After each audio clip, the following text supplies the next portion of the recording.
And we're back here at Deadlock Fight Night. Of course, if you're just tuning in, we just had our EU Challengers match where DMS, in a hotly contested match, takes out Deadlock dudes for their right to fight for being the king of Europe against Pojilaya Skumbriya.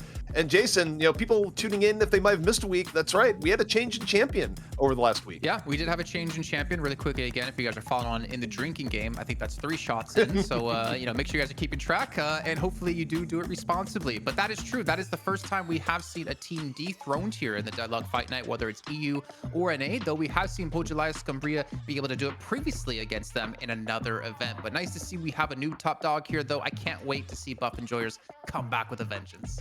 Well, that's not the only thing coming back with a vengeance. The other person coming back with a vengeance is, of course, DDK. Dan, who's with a vengeance? What did we do to piss him off? Well, he did a lot of things. And also, chat is obsessed with saying that DDK looks like Shiv. So the fact that Shiv wasn't played Shiv, pocket, Yeah, I mean... It's the quaff. Yeah. Maybe. I think it is the hair, but, Shiv didn't get played, so on some level that makes Dan unhappy. Or at least that's the headcanon chat's been going with. I kind of actually hate Shiv. I hate him because he's perhaps smart. He's my abuser. If I go to therapy, that's like who I'm talking to a therapist about when I'm playing these ranked matches. But yeah, I'm really curious on what this next matchup's going to look like, because that matchup actually looked pretty close. And I think, with some slightly different comp decisions and so on, the game would have been even more compelling. So yeah, curious and also curious about the comp selection, because is there going to be some reaction with some of the changes? Like Grey Talon, I do really believe in the viability of Grey Talon at this level. I think he provides some good answers to various things in the meta, as I was talking about previously. So I'm excited, man. I'm excited. I mean, I'm looking towards like Hardeki, who we did see play Shiv last week, with Shiv changed a bit with the nerfs. I'm curious to see if he's going to play that Zani as well on the Lash. I'm curious if we're going to see played again because of the urn changes. I feel like it's very hard for Lash to get that distance he needs in the sky to make his slam do a ton of damage. But I mean, the fact is, Pojilaya Skumbriya, they are a very strong team. DMS, the performance they played in that last match, whether it was good enough to get them here, I don't think it's gonna be good enough to take down PS. So they really have to step up here and definitely fix those mistakes they had happen. Well, we're talking about players, but let's bring up the rosters and get a full breakdown on who's playing what, where this is more of an issue in NA, where last week we had teams changing up their roster up to about 30 minutes before the day began. That was fun for me in relaying the production, but in this case, DMS not changing anything up from map to map, and Pojilaya Skumbriya, well, they're running the same roster as last week, because why would you change what works, Dan?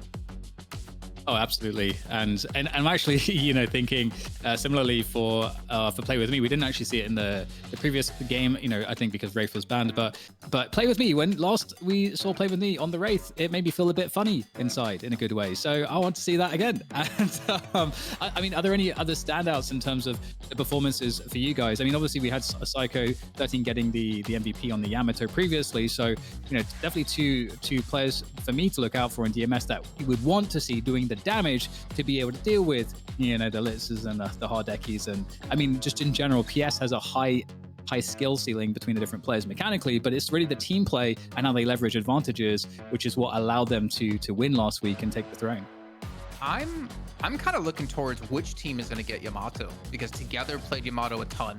We saw Psycho do it in the last game as well, and we know for PS, Yamato is kind of one of their tried and tested kind of heroes, obviously with Shiv as well. So I'm kind of curious if that's gonna become a highly contested pick. But obviously, like Guinness, we didn't see picked, even though she wasn't banned in the last match. If you're PS, you kind of almost want to force the Wraith ban to take out Play With Me a little bit, because Infernus was not nearly as strong as we saw previously out of the Wraith. So I'm kind of curious, like, what's the mindset of Pojilaya Skumbriya here and what they want to kind of focus on. And as I look down, because I'm staring in DDK's eyes too much, we do see the Infernus and Paradox bans come through. Yeah, and I think DMS will probably first pick Wraith in response here, because they didn't ban the Wraith because, I say that, never mind, Mirage. Mirage is seen as the better pick, which also doesn't really surprise me, given the priority teams put on Mirage, but you have to think, for PS, because you don't want Play With Me to play the Wraith, and Wraith is really good on your own, you have to think that in these first 2 picks for PS, Wraith is going to be among them. Wraith Yamato. Yeah. Why not just take those right away, right? You take it away from Psycho, you get the Wraith away from Play With Me, like you said, ZP. I think that's like super... 7? Pick this early? Interesting. Yamato's going down the other side, I think, for sure, for the reasons you just said, Jason. But Dan, what do you think?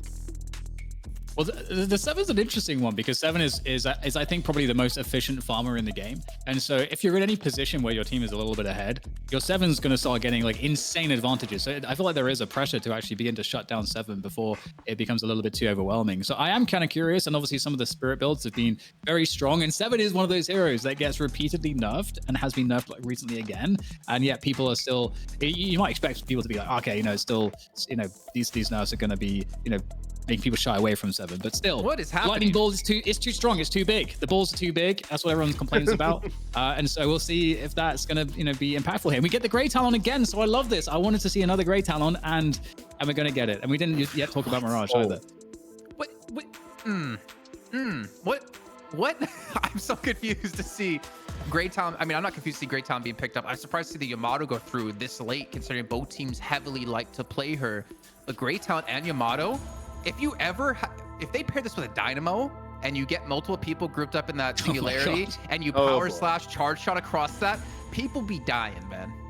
Well, it's funny you mentioned Dynamo, Jason, because I also think Dynamo is another character that actually had an increase in value because of the new earn fights where you can fight in closed-up areas. Like, you think about that quarter fight we had in the last game, right? Imagine how scary a Dynamo would have been in that period. Or McGinnis, where McGinnis is just not getting valued as highly by EU. We're already 3 picks into the draft, which probably means we have a Geist pick coming out. I actually think DMS goes Geist because you protect the Yamato at the same time, and that would make sense, and Geist usually gets picked 3-4. But the fact that McGinnis is just getting completely ignored is still interesting to me here. One quick thing I wanted to mention as well, by the way, because we didn't talk about Mirage really, he actually received a bunch of buffs. It's like slight buffs across his entire kit. And there's a couple like notable ones, which for me are interesting. One is the like level 1 of Traveler, the ult, actually gives you even more like fire speed, attack rate speed. So that's actually kind of huge. And again, like I'm going to talk about this again, the Grey Talon. Imagine you fly the bird across, you teleport the Mirage across for the gank, and then Yamato's the one chasing that player down. You've got effectively 3 players, in on any gank in a global fashion, and that's kind of interesting. And I don't think we've seen that dynamic play out too much. So something I'm looking forward to. And ultimately, previously, Jason, you're talking about perhaps what was around the Grey Talon. Are you feeling better about that in this particular instance with what DMS currently has? I'm not sure yet. I want to see what else they go for. The Kelvin is obviously nice because it gives you the slow to help Grey Talon get away, but obviously you still need to invest into like the superior stamina early on. I would like to see like one more hero picked up potentially to help out. I almost don't hate Lash for some reason, just to be able to grab people that get to him and throw them away, though I don't know how well it's going to fit into this composition. But the pocket picks, I still don't know how I feel about the pockets right now with a change to Majestic Leap. Mirage, I understand. For me, I think he's one of the best, or should be one of the best split pushers in the game, because he can turn a 5v5 that you normally have into a 6v5 with the way teams are playing. But the pocket, I don't know. I don't know if you two have any insight into it, but I do. Okay, go ahead. I think for Pocket right now, he's in the class of character that we've seen happen in other games like Overwatch, right? Oh, okay. Yes, we'll discuss that second. finally. I'm finishing the Pocket point. But Pocket is definitely the class of character where it's not that Pocket is great, it's that people are great with Pocket, because a lot of players have spent so much time refining their Pocket playtime that even if he's not as good on paper, you still have tons of time. But my God, Mo and Krill is back. He's back. Yeah. Finally, this is the last hero that was unpicked, unbanned this entire Deadlock Fight Night. We're into week 4, and he finally gets picked. It's all happening now that Mitch is not here. So this is really interesting compositionally, because I feel like, Pocket, Yamato, and Grey Talon are kind of similar in a sense in terms of damage output. Okay, a lot of spirit damage. Also, 3 characters that are very movement oriented in terms of, okay, Grey Talon's going to get up in the eye. We're going to see superior stamina. Yamato's going to be obviously like dashing in and flying around. Pocket also is going to be like, so in terms of like a front line or someone to be standing there, that's not your Mirage really either. Mirage is not going to be the person that wants to be, tanking or like in the front line. So that feels like it's kind of missing to me in this comp at the moment. So I was really surprised to see the Pocket because of that fact. I would have expected to see something a bit more tanky, and then maybe if you're going to pick up something that's more damaging, like an Abrams, like an Abrams, because you want something that's a bit tanky that does the damage and gets in. So that's actually not too bad, but still, I'm really interested to see how this will pan out. Zeke, Jason, what do you? Oh, go ahead. No, I was going to say, we touched on this earlier, but I think the biggest thing for me when I look at between the two teams, Psycho 13 is not going to have a fun time this game. On the Yamato, very likely Psycho is going to be playing it, and going up against Geist and Mo. So Yamato's either going to be eating a huge silence or just getting the crap beaten out of her by Mo and Krill in most of these team fights. The way that Psycho 13 is going to have to readjust their Yamato play versus this lineup is going to be tremendous. It's going to have to be the world's safest Yamato, or it's going to be the world's deadest Yamato, Jason. It's one of the two.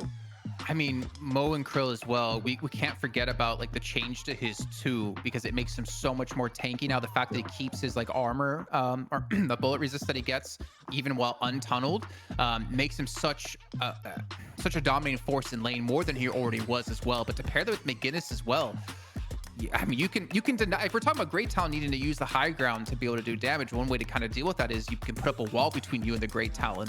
But also you can catch someone out so easily with a McGinnis wall into a Mo and Krill ultimate. So this is gonna be interesting for PS.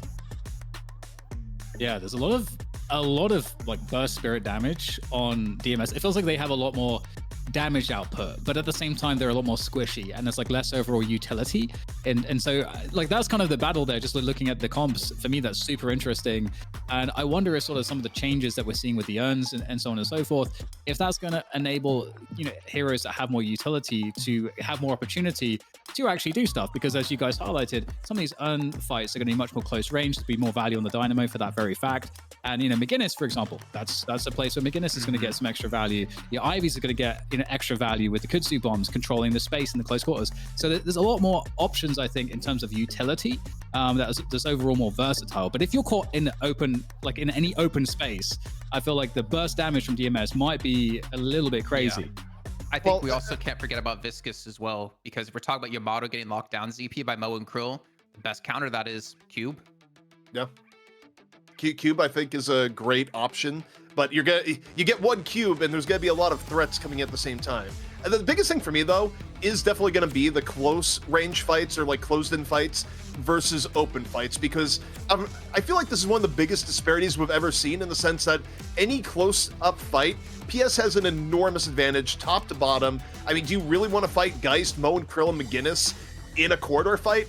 The answer is no. And on the same note, you think about the out in the open, what you have with the Grey Talon, the Mirage, the Pocket, especially if you're going standard Pocket Leap build, you have a lot to play around with for DMS in a wide open fight. So I think the thing that's going to really dictate the terms of this match, Dan, it's going to be where do you fight and how do you fight in an area that you want to fight in.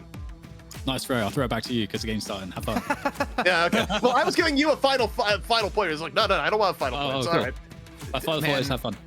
Okay. Well, you know what? We'll try. Pojilaya Skumbriya, though, one thing that we saw them be so good at when playing against Buff Enjoyers last week was the early game presence. They were so good at getting early kills and so good at the time of being able to transition that into more of a lead. With an Ivy, with a 7, with a Mo and Krill, and I guess even a Wraith in there, you have to be very careful about any sort of ganks they go for early on. So I'm a little bit worried. If DMS, if you can't survive the early game to come online to be such a impactful, powering, zone controlling kind of team with your charge shot, power slash, etc., then you're not going to have the opportunity to play out the comp you want the way you want to. So you have to be careful here and very respectful of PS early on. One thing I find really interesting here, Jason, is lane 4. Mo and Krill can bully a lot of characters in lane, but Pocket is actually one of the more difficult characters for Mo and Krill to bully, just because Pocket is one of the few characters that can play more effectively at range and still do heavy burst damage. The barrage nerf that came in isn't as impactful because Mo and Krill has a hitbox, 3 sizes wide, right? So hey. Look, it's just reality, man. But yeah, this is interesting. I think Mo and Krill could still bully a little bit, but I like the idea of making sure it's Pocket versus Mo and Krill as far as how DMS organized their lanes. I agree with that mostly, but the one note I'll give you, if you do actually see a rotation come through, is that Mo and Krill can be so damn good at ganking because of his ultimate that I would almost want to see him in a dual lane. However, if anyone comes to gank his lane, that's basically a free ultimate, so or a free kill as well. So I'm really curious to see how he's going to play things out, and also curious if he's going to go for Phantom Strike early to ever catch out Prestus on the Grey Talon. Wait, Together's on the Ivy, not Litz, because we saw Litz play Ivy last week against Buff Enjoyers, and he did fantastic. Yeah, and it probably just comes down to what people are good at here, which is why you see some of these changes that you wouldn't expect, but pressure in onto the Viscous, goes for the puddle punch, not enough. Sunset with the finish, quick little pressure in lane 2. Poor Saf, he got gooped. Speaking of that, you can head over to deadlockfightnight.com and check out our apparel that we have to keep the lights on here to make sure we have prize pool for all the players, and also, of course, our lovely, fantastic production. Anything you buy there does help us out greatly, so you can check it out. And just so chat knows, Jason just got 5 good boy points max for that. Well done, Jason. And 3 sweaters. Let's get a tornado here. 1 HP. He's gonna fall to Prestis. You don't want to feed a Great Talon early. No, definitely not. Great Talon, pretty high on the Shiv-o-meter of please do not feed this man. The Shiv-o-meter. I like that. I like that. That's we should get that and just have a picture of DDK's face with of course the hairdo. With the hairdo. Yeah, I mean, we already have Shiv casting. You might as well put him on a shirt. He owns the likeness to his face, as much as we know.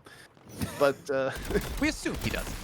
But so we talked about like the gank or whatever you want to call it on lane 4, but Mirage is still there. We're seeing Play With Me kind of stick to this position to help out Pocket. So it looks like they're playing this as a dual lane. Yeah, and it kind of makes sense. I also think Play With Me might have double dipped a little bit on it, because you look at double Play With Me's overall income. I don't think you get that from just one lane. So I think it was more the double dipping on souls that Play With Me was able to get there. Gets the early 3K.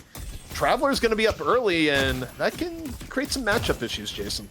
Well, what's kind of cool is, so Play With Me's at 3.1 with the ultimate, the Traveler, like you mentioned. Prestis, who's been left alone in the lane when this happens, is still at 2.7, and his opponents are still lower in souls than him. So actually, this double dipping has worked out really well, as we do see a kill coming onto Sunset.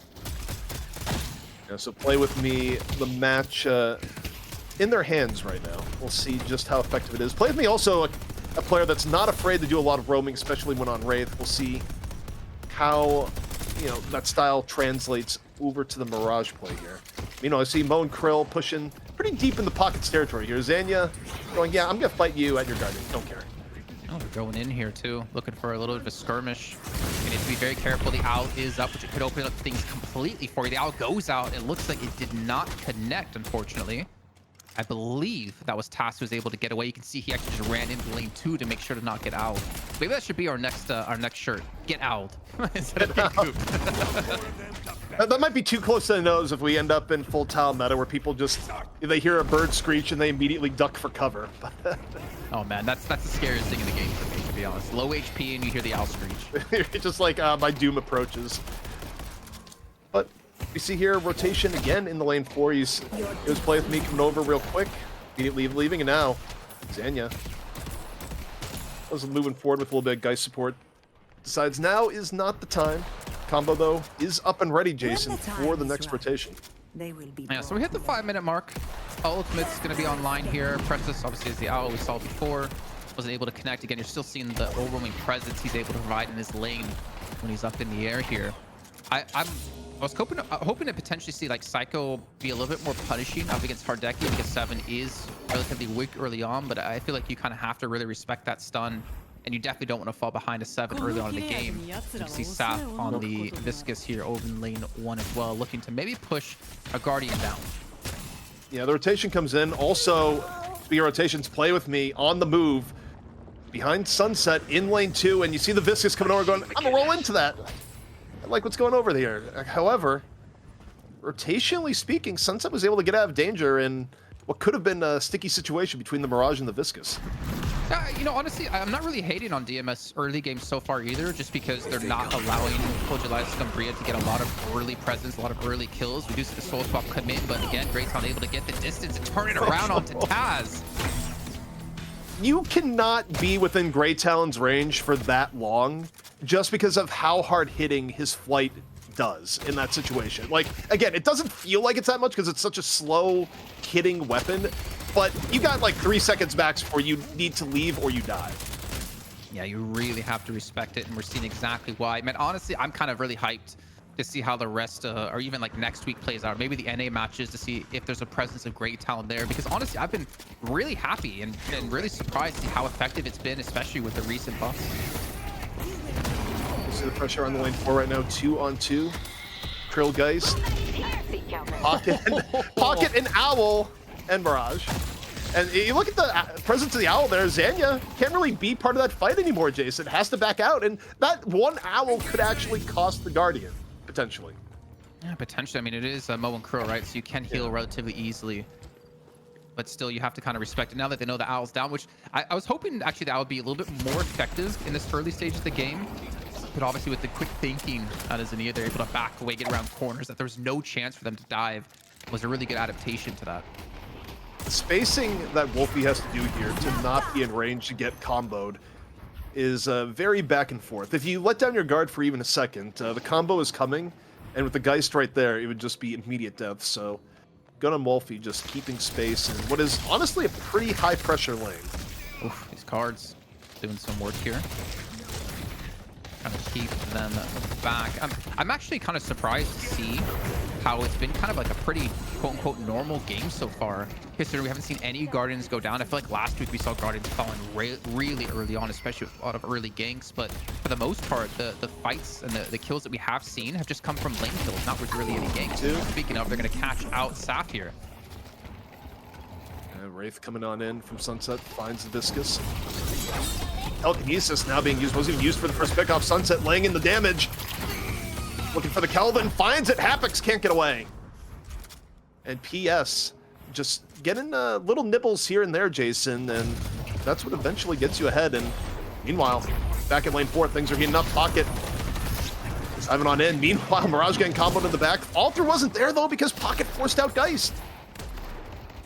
Yeah, well done. Really good micro movements, micro plays there as well to kind of punish whoever got aggressive. But the fight's not over just yet. Mo Crow knocked up by the tornado. Looks like Mirage will back away and play with me. Going to rejoin here, Wolfie, to defend. But I think it's when we hit, it's the 8-minute mark now, actually, where you stop splitting souls evenly. So if you're dual laning right now, it actually can be quite a punishment, especially if it's one of your carries.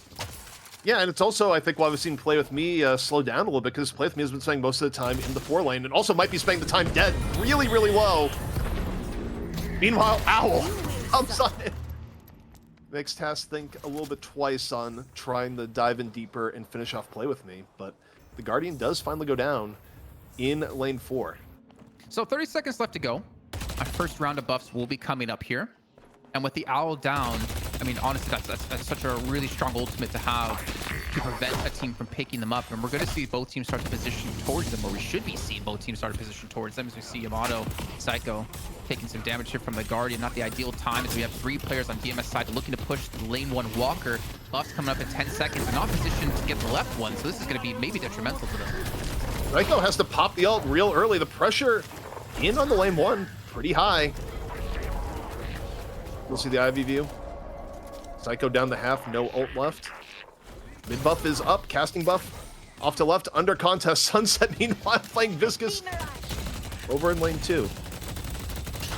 I don't know who picked up the buff on the right, to be perfectly honest. There was a fight that broke out. In the meantime, we still see Together being caught up here. Calvin's going to fall, and Happy's going down. Together able to get a kill onto that one. Together looking for a second, but he's going to fall to Play With Me, who's just going to look to back away here. But there's still 7 in reach to be grabbed, to be picked up here. Tomatos to go for the fight up against them. The Storm Cloud coming out as well. Here's ZP.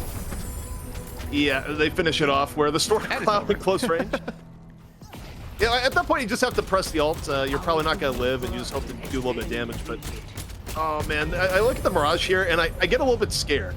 I get a little bit scared for PS because it's not even the most fed Mirage, but Mirage just being average to a little bit ahead of the curve can just bully, Jason. And the way it's being played right now from Play With Me has felt very measured and pretty intelligent so far. Yeah, for sure. And I wonder if this is going to be an adaptation we see with kind of leeching from both lanes here. As we do see the dive come in onto Geist, the wall going to come in to deter push out of DMS here as they go towards the high ground to potentially look for it. Instead, they're going to back away. Mo and Crew's actually here as well, so we could see Zania look for a kill. His ultimate not going to be online, though, but at least going to spot out as Wolfie. No ultimate required. Go forward. Shoot gun. Throw a few fists at the same time. Still enough to make Pocket leave. I mean, Bone Krill, especially when they're not behind, there's points where it's just like, well, I can't do anything about this, Jason. I just need to run. Mm-hmm. As a side note, have you seen the custom mod, the custom skin of Krill and Mo? No, but I can imagine it, and it sounds hilarious. You know what? $20. I'll throw money at that easily. Such a cool little skid idea. We do see a push coming onto the 3 lane. Looks like telekinesis is going to be going on to Prestis, who does get around the corner in time. Not only gets around the corner, but okay, now getting comboed. Went into the air, got immediately brought down by the combo, and Zanya goes, no, we're not dealing with that. Big commitment though. Telekinesis and the Mo Cruel coming in just for that 1 kill alone. And obviously, you'll take any kill you can get. And by the time we see a big team fight break off, I mean, we still have 2.5 minutes till the next buffs come up anyways. You're probably not going to need that ultimate just yet. Also, Jason, across the board, very even, 60 to 59k. First Walker going down. EMS losing their Walker, the PS went in a little bit deep, but across the board, pretty even from both teams here so far. And I am curious to see how it develops between the open air and ground as another owl coming on in. Mirage low, gets the parry of the Sunset, no way! Finishes off Sunset at 2 HP! Oh boy, the parry swing there, Jason, is tremendous. I got another shirt idea. Get parried. Another one. Yeah, that's the first flex slot unlocked as well here for DMS, taking down another Walker. They finally, or sorry, the Guardian. That's another one to go down. No Guardians left for Pojilaya Skumbriya, but both teams will have the flex slot finally unlocked. And considering how many souls both teams had as well, could have come at a perfect time because I'm sure they have the money to spend. As the urn has been picked up here, we might see our first big team fight breaking out when it comes to this objective.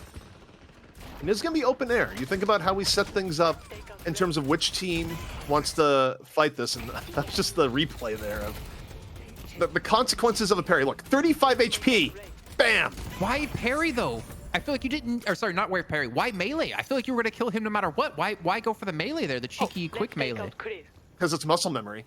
It wasn't the right decision, but muscle memory said get up close, drop a quick melee. And they got punished for it.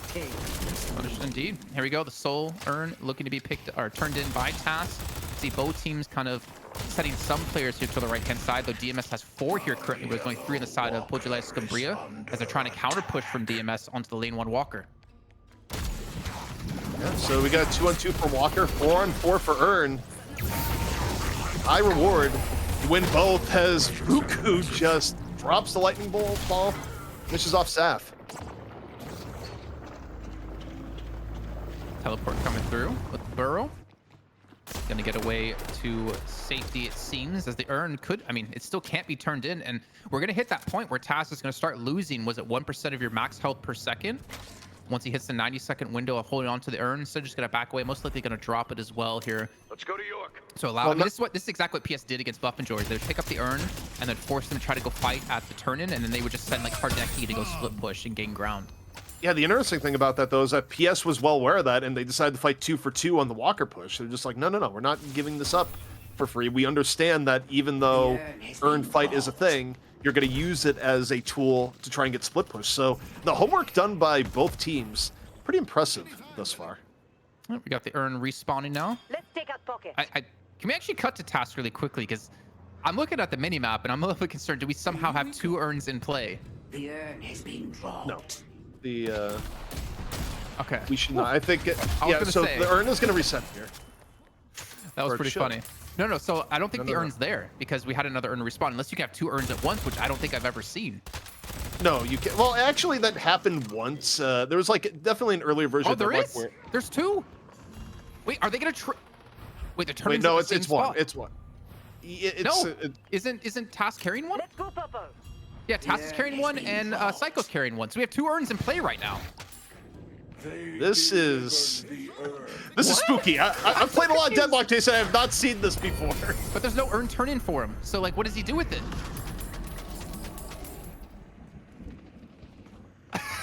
What? Well, I'm so confused right now. But you know what? Let's just see where it goes. Let's let it play out here. Yeah, you're right. You grab the urn, you can't turn that in. Spooky, weird. Also, Mirage is dead. It's Deadlock Fight Night tonight, not Fight Night. Things are a little bit spooky. As we saw the urn. Lane 1 Walker, they're going to be under pressure by Saf. He's going to look to push into this one. The fight in lane 2 is going to be kicking off here.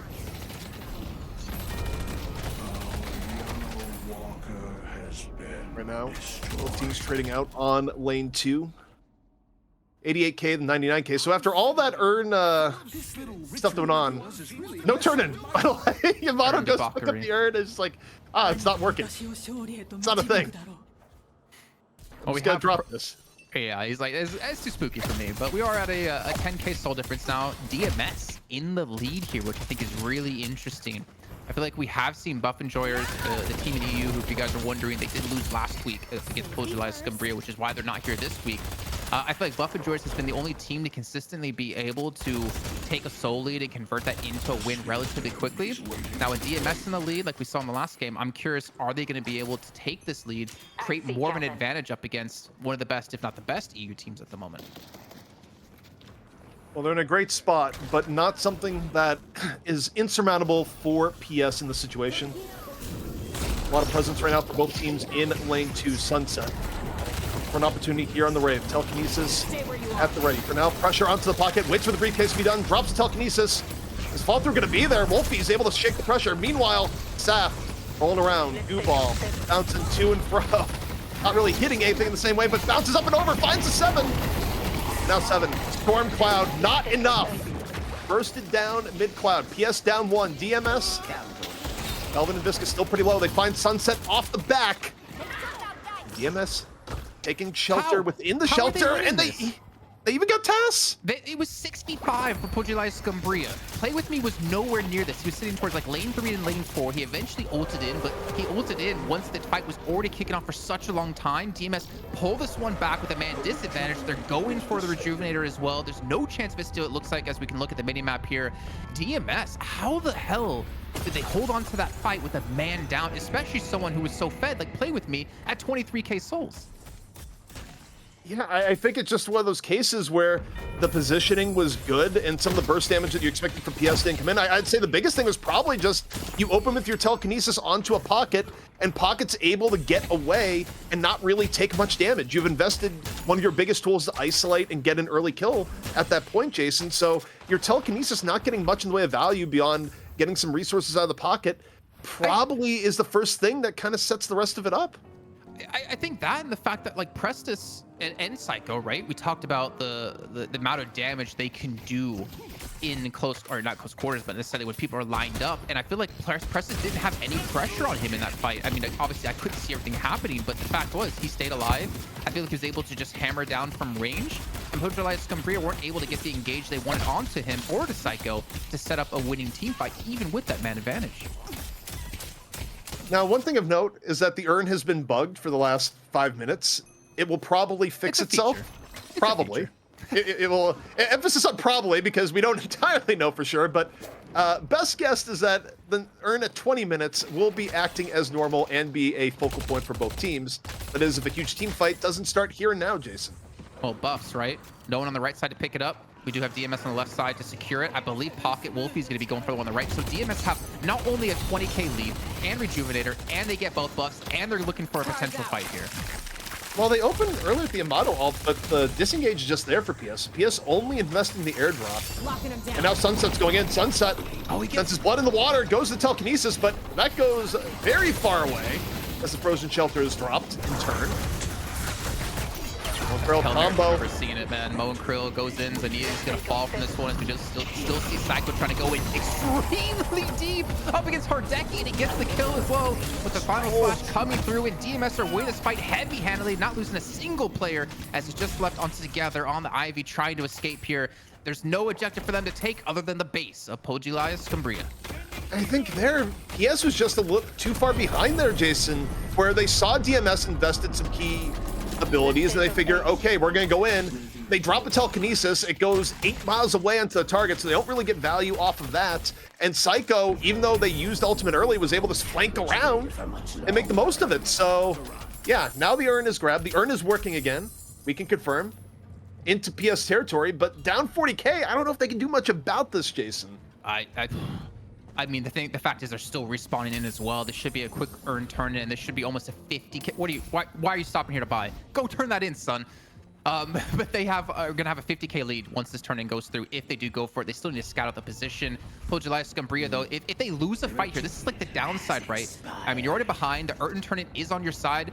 Yes, that's great. You don't have to go too far to get it. But if you lose the fight here, and it's a very one-sided fight, you're gonna lose the base. You're gonna lose the first map in this series. Here we go. Get gooped, going in straight into the back line. Telekinesis onto the ball. Decides to goop themselves, as it were. The Guinness wall comes in. This is where PS wants to fight. The problem is they're real behind in power. Still, get damage on the staff, but at this point, Jason, I think they're just outgunned. Staff goes in, lays down the goo balls. 3-0 in favor of DMS, and this might just be it.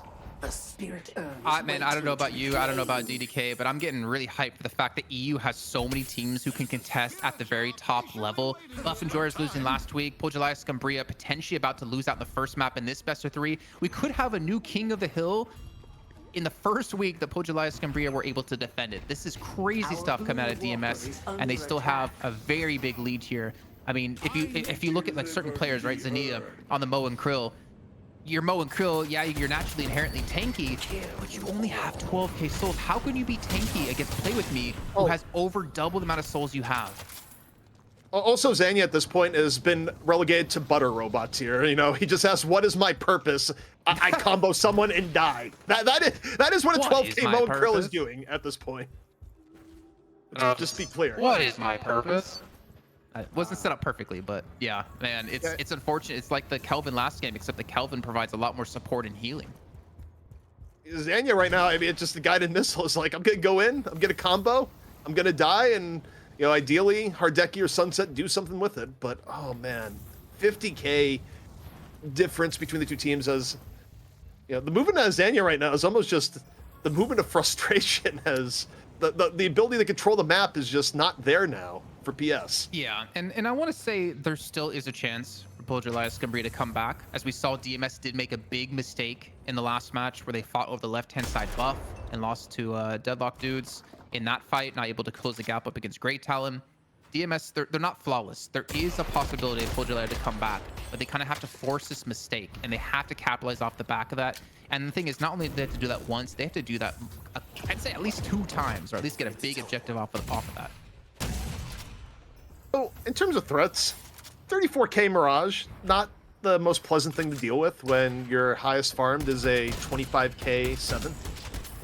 Like, that should rightly terrify you, especially given that's at the level where for half of PS, Mirage can look at them for 2 seconds and kill them.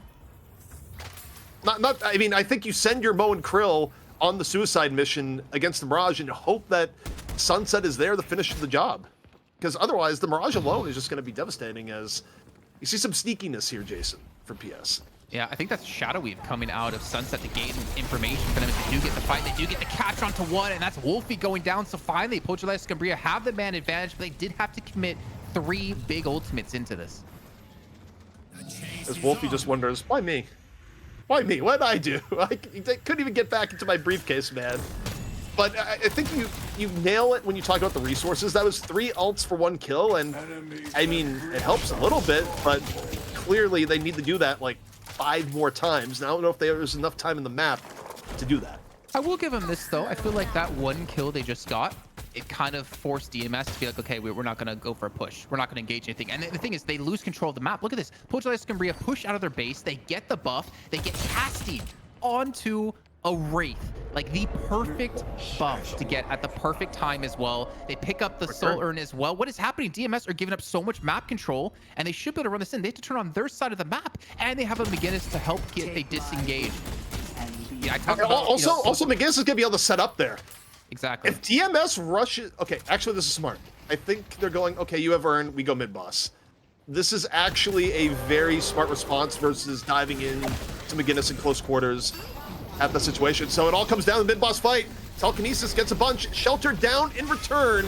Sap under pressure, goo ball or no, nearly falls, gets bursted down from PS. PS still very, very healthy.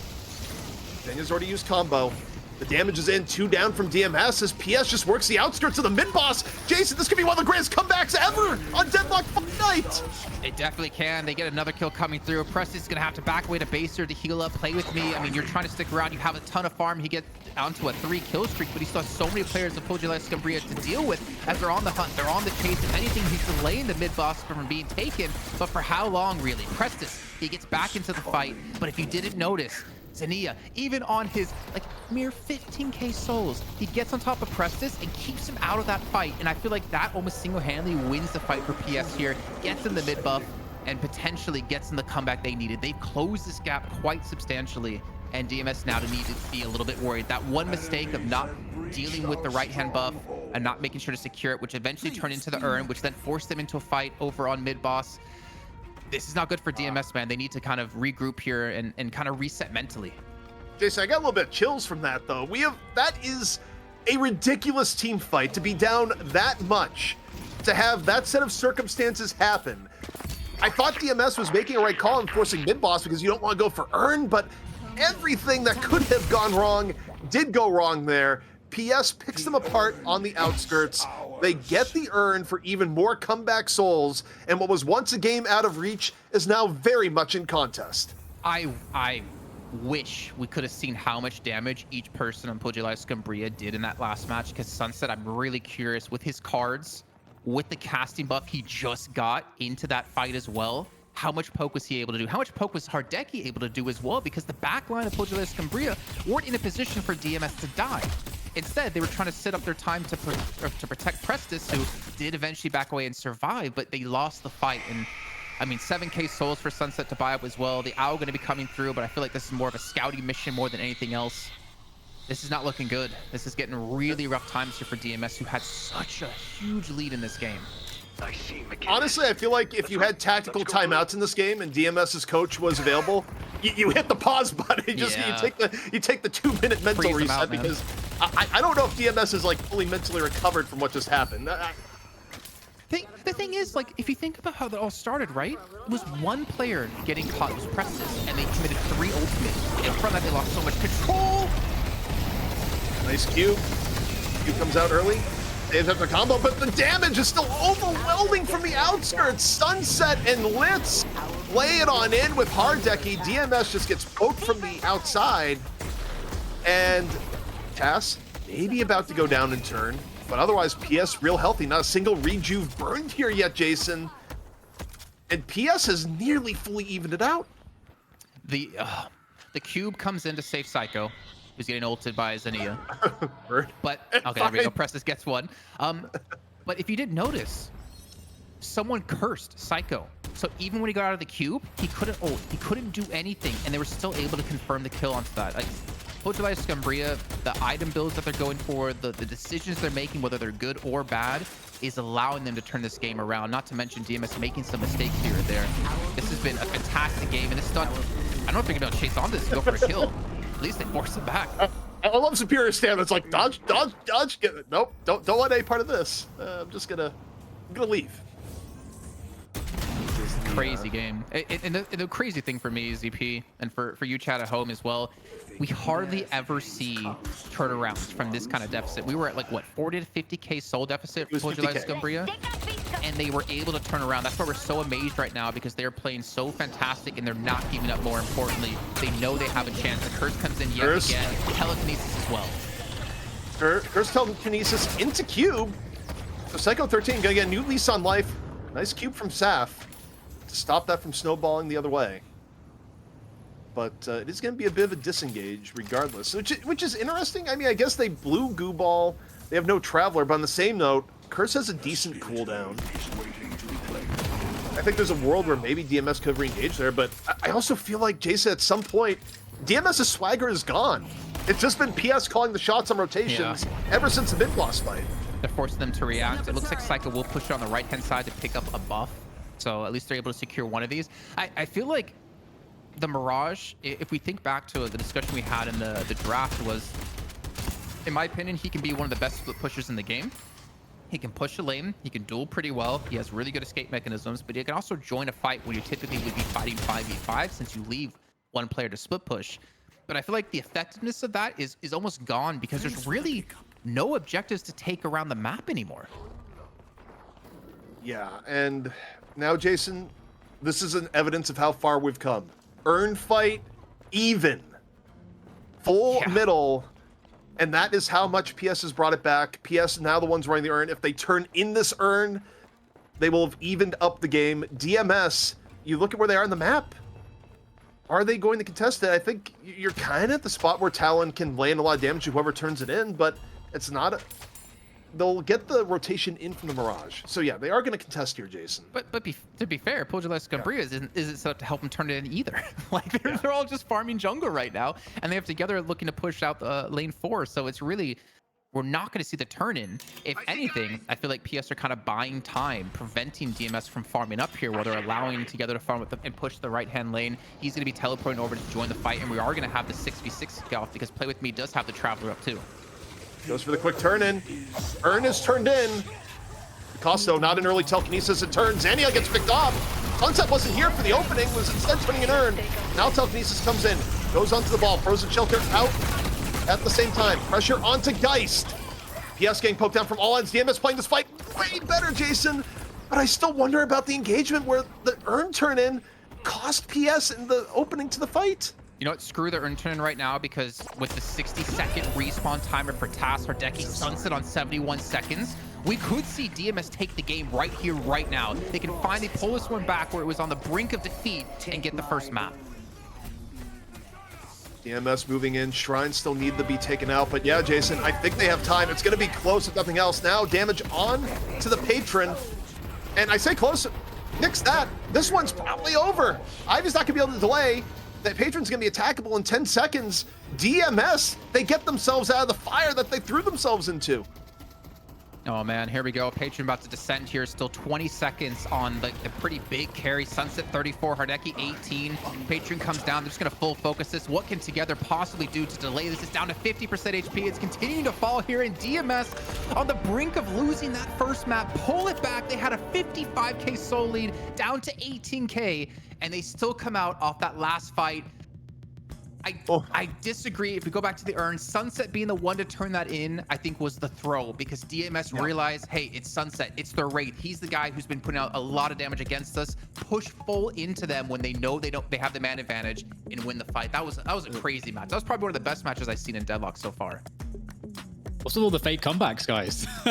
For like the first match of the day as well, we had a almost comeback. Obviously, pipped at the post in the rejuve steal that happened. But yeah, what an insane. So I was tracking it, and the biggest swing of souls, it was a 55k deficit, and then that went to an 18k deficit, which is like a 37k soul recovery within like a 2-3 minute period around that kind of team fight. And a lot of that was actually down to the Ivy play, I think, because you know, we talked initially in the draft about how some of the utility here would be better in those close quarters, and that was going to go, over towards like, Together and like Zania, Taz and Litz. Like you've got a lot of stuff between those different heroes that's going to contribute quite well there. And at that point in the game, because the farm had been really good on Together's Ivy, there were kudzu bombs like basically everywhere in the mid-boss fight. So there's like nowhere you could really stand, which then dispersed all of the squishies, because that's kind of the issue. You've got all these squishies on the other side. So that was really awesome to see. And it's so cool, because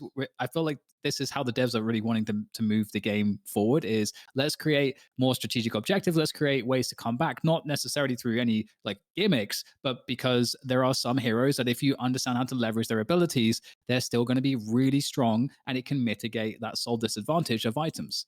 Well, I got two things for it, Dan. Number one, you take a look at the stats here. Everything you just said in Ivy is also borne out in the reality when you look at who was doing damage for PS. But I think the other thing you got to look at here too, and what enabled PS to nearly make the comeback, even though you look at the stats and you go, oh, what did they really do? I thought Zanya had incredible play on the Mo and Krill, where, even being pretty broke towards the end, still finding ways to make impactful plays, getting the right combo at the right time. And it's just, Jason, we talked about the end. You brought it up right after the match, but that Sunset turning in the urn and DMS coming in for what was effectively a momentary 6v5, they saw the opportunity, Jason, and they ran with it. I'm I'm flabbergasted, man. Like this game had so many turnarounds, so many like clutch individual plays. I really don't know what else to say other than like I really want to see what's going to happen in map 2, man. I really want to see how this best of 3 is going to play out. Yeah. Nice. I wasn't sure if we're gonna like move on, if I could add another point there. I feel like we're segueing. No. We're segueing ZP, Mr. Hostman. Well, we are going to segue just a little bit here as, let's see, we are taking a quick break, but then we're going to go directly in the draft. We need a little bit of time to set up the draft, but guys, map number 1, probably the best map we have seen here on Deadlock Fight Night ever. And I'm so glad that this is a best of 3 because we still got more maps on the way. We'll catch you on the other side of the break.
Let's take out 7.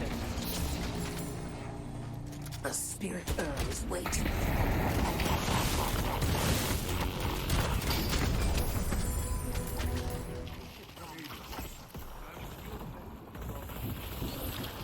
The urn has been dropped. They've taken the objective. Let's take out Ray. I can still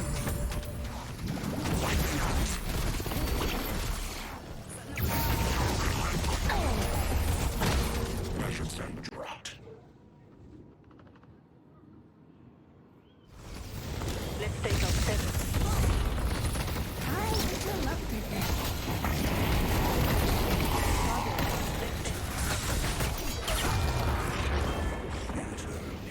Let's take out 7.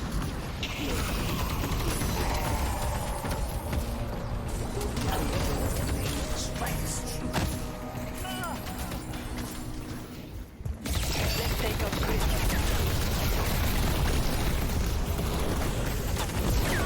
Let's take out 7.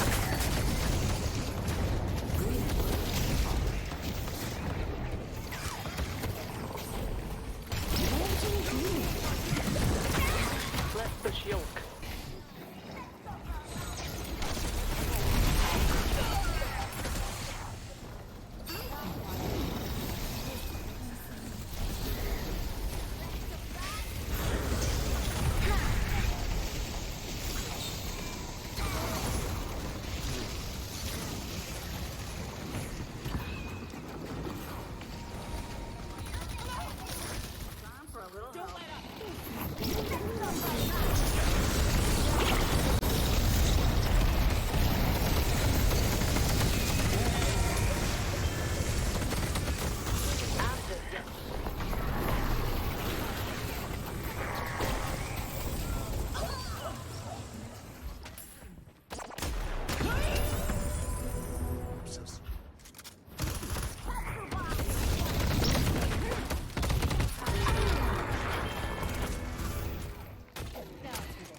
Never be enough.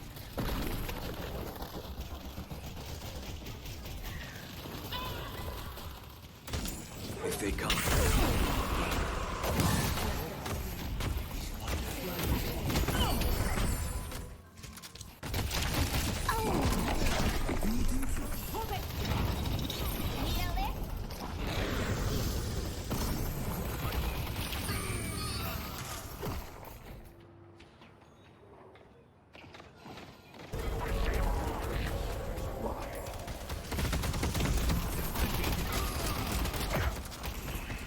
Only a fool. Let's take out 7. A spirit urn is waiting.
Deadlock Fight Night continues here at our finals match, and what a map one we just saw, Jason. It had it all. It had nearly the biggest comeback we've ever seen. It had 2 urns, 1 turn-in point. Like, what more do you need, Jason? 2 urns, 1 team, man. 2 urns, 1 turn-in.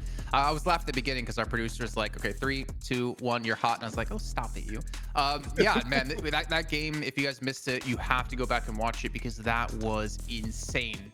And it had everything in it: comebacks, downfalls, individual plays, everything.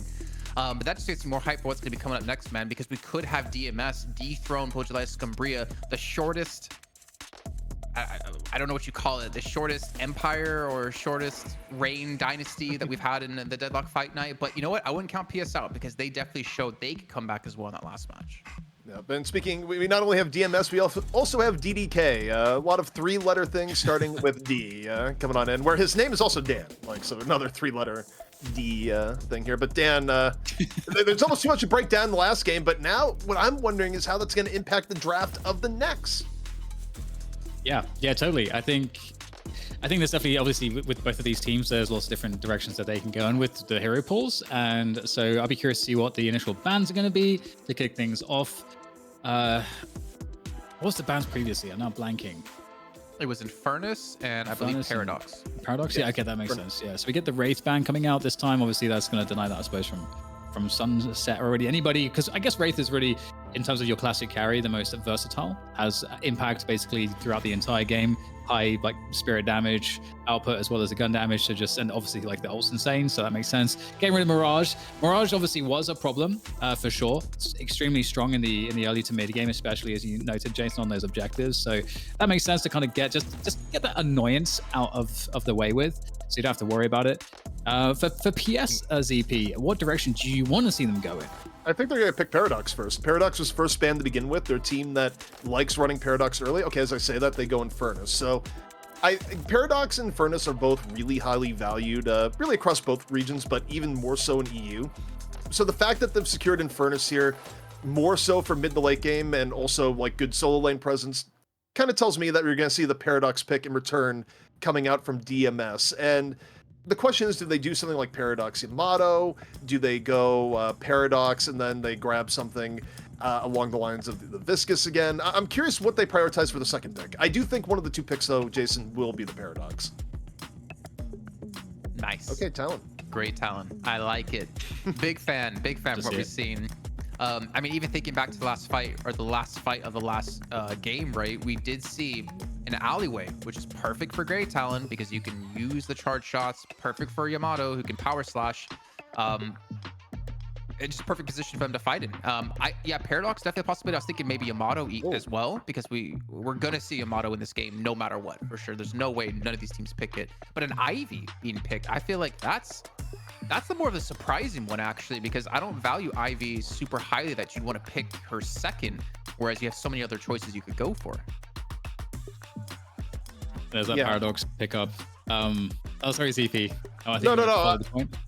No, I was just gonna say that makes sense with how much Together did in the last one, where it's like Ivy is pretty highly valued across both regions, but also you look at the personal performance of Together there. I think DMS was just like, no, we don't want to deal with that again. We'll play it ourselves. One quick extra point with Ivy that I like compared to some of the other more hard supports, like a Kelvin, is that with Ivy you actually have a lot of farm potential and you're just I feel like a lot more resilient in that sense of less risk of getting behind, which I think can be kind of impactful. And you've got a lot more options in attacking enemy jungles and so on. So I don't know, there's lots of like utility that Ivy has as a pure support that I think is really, really nice. So it's good to see that. Obviously you got 2 characters that can be flying around now. Can we make it 3? Let's get Vindictor in there as well. Oh, please no. These please no. surface Vindictor, great defenses. I'm kind of surprised, guys, that we haven't really seen Lash today, because he's been either picked ban 85% of the time here in the Deadlock Fight Night, one of the most picked ban heroes we have. I don't really know of any changes that really affected him except the Majestic Leap, but it seems like because other heroes got so much stronger, he maybe became indirectly weaker. But we are seeing the Yamato being picked up, so DMS, like, they're getting 2 of the 6 heroes they had in the last match.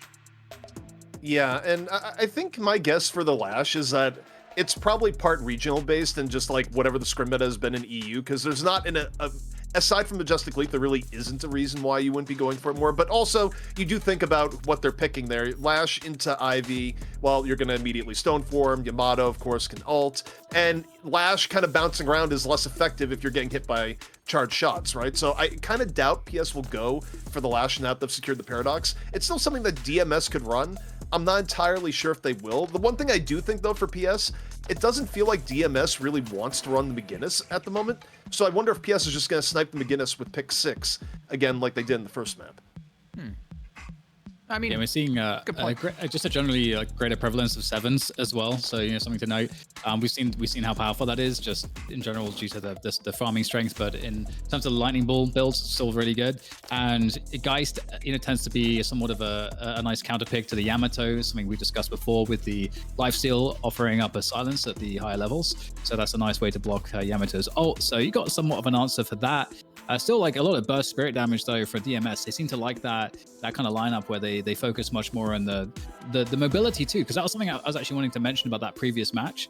One of the reasons why I liked how DMS were able to open up, because they have so much mobility to kind of get in a fight, get out of the fight. So it gives them a lot of options to essentially command space in the middle of the map. And if they get a little bit ahead on the damage, it's going to be quite problematic to kind of deal with that if those heroes are in the hands of skilled players, which of course they are. So Yamato Pocket and Grey Talon, very annoying. I feel like Pocket, actually, I kind of maybe overlooked this before, is not a bad... It doesn't have that too bad of a synergy to work actually with Great Talon, because if you pop the Affliction and you stall for time for Great Talon to not be focused, you kind of done your job a little bit. And then if Great Talon can survive the fight and anyone that escapes from you on the other side, you just owl them, you get a kill, and you get extra damage added to your owl. So it's actually not too bad of a synergy now that I think about it. Though, as I think ZP, he's going to burst if he doesn't get to talk about it. Lash on PS's side. I know why they went Lash here. I think, and why they didn't go in the previous match. I think previous match, they had it in their heads that Mo and Krill with the buffs would be better versus Yamato, and they put Zanya on the Mo and Krill because of that. Zanya is also their main Lash player. So I think they've made the calculus here, hey, Mo and Krill was decent to an extent, but we don't want to run it again, and because Lash is available and it's one of Zanya's best heroes, now Zanya is freed up to play the Lash because you're not going with the Mo and Krill. I think that's pretty much what PS is doing, and they go for the McGinnis at the very end because I think there's just intel here that I don't think DMS wants to play the McGinnis, so they're just sort of getting a freebie at the end of the draft. I was expecting to see maybe like a Dynamo for DMS or something, but then they pick up the Haze, so they go even harder into the sort of carry and DPS, as opposed to picking up something that has a bit more utility to maybe enable some of the damage dealers, as we talked about in the previous draft as well. But picking up the Viscous last, obviously Viscous still very strong, but the Haze has been a question mark. We'll have to see if they can enable it a bit better. We haven't seen a great performance out of a Haze recently. Can you pop your ultimate as Haze and still have it hit through the cube like Bebop can with a... I don't know, actually. I I don't think so. Yeah, I think Hyper Beam's a bit special. Yeah, Hyper Beam I think plays by different rules. I don't think. Okay. Yeah, I'm trying to think. I don't think I've been cubed in Hazel and I haven't died. So yeah, I think I'm pretty sure it protects. There's some weird edge cases that can happen, but yeah, I think overall it's decent. Hey, you're getting ultimate. Here comes a cube. Who knows, CP? We got like 2 unspawning. We're going to get 3 things at once this game. You know, who knows? Is this alpha? Is this close beta? I don't even know what the stage of the game is that we're playing is actually in right now. So I guess we can't put it past. I'm just waiting for chat to catch up to see anything like if they that. have an answer for it. Can we get 2 mid bosses actually at the same time? Oh, You just that'd go be in, pretty you're getting double beamed. I don't really know how double rejuvenator would work, but you know, while we're doubling up, you know, find alternate methods. I want to ask you a question, DDK, because I think you talked about Seven a little bit earlier on. I'm kind of curious in like your eyes, why are we seeing him more prevalent now? I feel like the first 1-2 fight nights we didn't really have Seven play too often, but I'm kind of curious why we're seeing it like pick so early so often now. I think if I had to guess, I think it would be a combination of just people understanding as we got that change into more of a spirit-based meta, that the spirit-based builds off of Seven were not only just like quite effective in terms of controlling lanes and space and pushing and just like being a nuisance in team fights with the lightning ball, and obviously Stormcloud's always an option, but the lightning ball can be particularly devastating if used correctly. You also have a hero that can farm the jungle more effectively and quickly than basically anyone else. So I feel like with regards to that, you're getting a lot of lane control, and then it ends up being something that is like pretty high DPS that kind of pivots into high DPS into the late game. So that's kind of my sense of it. And if you're a team that's able to keep the pressure off of the Seven as well, so he can freely farm, or Seven is just going to be doing a good job in making sure that he's pushing objectives down quickly, you're going to get a lot of value out of the Seven from I think pretty much all categories. It's kind of my take on it. Well, you touch on a really good point there, I think, just in the sense of that every team needs at least one character, arguably 2, that eat the jungle quickly, because you think about Deadlock game flow, right? Your jungle is a resource. You don't want it to go untapped for too long. The quicker you can eat your entire jungle, the more you have more time on the map to either invade the enemy jungle or just set up ganks or otherwise, because if your jungle is available and you're pushing lane and going for ganks, there's just inherent souls that you're losing out on that otherwise you could have, right? So the sooner you get the jungle off the map, the more efficient you can be in the rest of the game. That's also a good point. One extra point I want to quickly add, Jason, before you, I've seen a lot of players now start to time and optimize the barrels and the statues, and so they're actually like Sevens are now pathing out all of these things with the timings in mind. And I've seen Lefa, for example, like get it close to like 3k souls a minute with Seven and using pathing and timing correctly. Yeah, that's a good point, because the quicker you can kill the jungle, the quicker it's going to respawn. Meaning you can get more souls overall if you look at the economics of the game than your enemy team can if they can't clear this quickly. We are getting into game DMS versus PS. DMS on the verge of becoming a new champion here in EU Deadlock Fight Night, which would be incredible turnover. But PS, they nearly had the best comeback we have ever seen and clearly want to defend the crown. Jason, I could not be more excited for what we're going to see here in map number 2, because I truly think it could go either way. The only thing I'm more excited about is our Get Goops shirts and sweaters you can get over at deadlockfightnight.com. You can pick it up, and every penny you spend on these lovely items will, of course, go towards the production and, of course, the prize pool for these players. But we are seeing the match kick off, like you said, and this is going to be hopefully just as exciting as the first as well. As we can see the lane matchups here, we got Infernus up against Yamato in lane 1. We have Seven and Geist up against Viscus and Ivy in lane 2. We got Paradox and McGinnis, which can be extremely deadly in lane 3 and up against the Haze and Grey Talon. And, of course, Lash up against Pocket in lane 4. Yeah, I mean, the solo lanes are... I feel like the Yamato versus Infernus has become a real special. I think it's the most seen solo matchup we have seen in Deadlock Fight Night by far. The 2 characters that almost always go solo lane, and we've seen different results too. It's pretty even between the 2, as Infernus just eats Power Slash to the knee. That's the worst place to have it hit you too as well. I think what I'm kind of curious about is the Haze Grey Talon lane, because I feel like you can't really provide much support to the Grey Talon, but you sure as hell can do a lot of damage in this combo up against your opponents, but the sustain is not going to be in your favor considering McGinnis going to have a heal to put down to keep her and Paradox alive. Yeah, I think this lane in particular, Paradox McGinnis versus Hayes Greytown lane, could easily snowball either way depending on just like one misplay. So in terms of individual play, what's going on in lane 3 probably cannot be of higher importance. However, speaking of solo lanes on the other end, Infernus getting a little bit behind Yamato in lane 1, something to keep an eye on, because should Yamato get first kill and get significantly ahead, suddenly that's a situation where Infernus is calling for rotates, Jason, a lot earlier than they otherwise might want to. Well, we're starting to see Psycho. We did see him in our first matchup against Deadlock dudes do extremely well in Yamato. He's actually being pressured here up against Together. And he's going to be forced away. Of course, the burn going to be continuing to go throughout the afterburn. You can see he's down to 100 HP, and well, it looks like Together's going to have to back off on the Infernus. Infernus can just change it up on you so incredibly quickly, just getting the afterburn going, and especially if they can get the catalyst in right after, or just simply flame dash on top of you. It's a matchup that can go from quiet to, oh god, I've just been burned in about 2 seconds. Oh, we are seeing a little bit of the jungle being taken here. We see Preston's going to be going off for his tier 1 camp. I believe we saw Litz do the same on his side. It's a relatively calm kind of match, but though in lane 4, we can see the Haze is rotated around to look for a gank. But Paradox has joined back in, so we're going to be seeing Task to be here to support his teammate, Zania. And of course, on the other side, we're going to have the Haze and Pocket together. So a little bit of a pause coming through. Looks like, yeah, Psycho's lagging a little bit, which is understandable. You definitely want to be playing properly here. But yeah, to go back to the first game, right? One thing I was definitely highlighting was the fact that Pojilaya Skumbriya were really good against buff enjoyers in terms of mitigating any early pressure out of them last week, and they were the ones setting the pace. However, as we saw in our first match here, that DMS did a great job preventing PS from being effective early game, which I think seems to be their game plan where they start to snowball matches. Yeah, I think the fact that DMS was able to be so competitive in the early game definitely played to their advantage. You didn't see Hardeki take over in the way that we've seen PS do, including against Buff Enjoyers last week.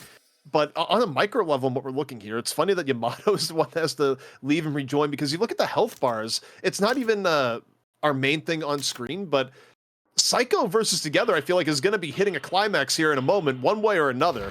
Both players are way too low for one side not to get an edge on the other.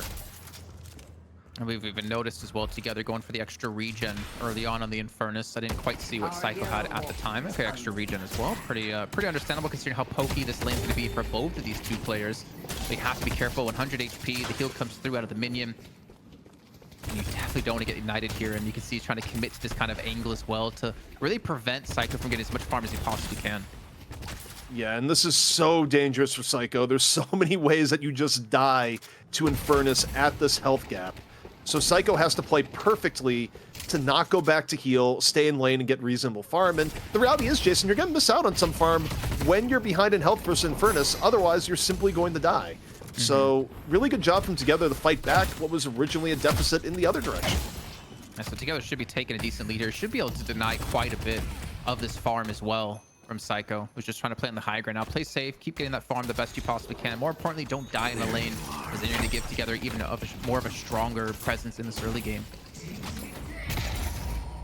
Right now, the 2 and 3 lanes being relatively docile. Nothing ridiculous yet in terms of rotations or early pickoffs.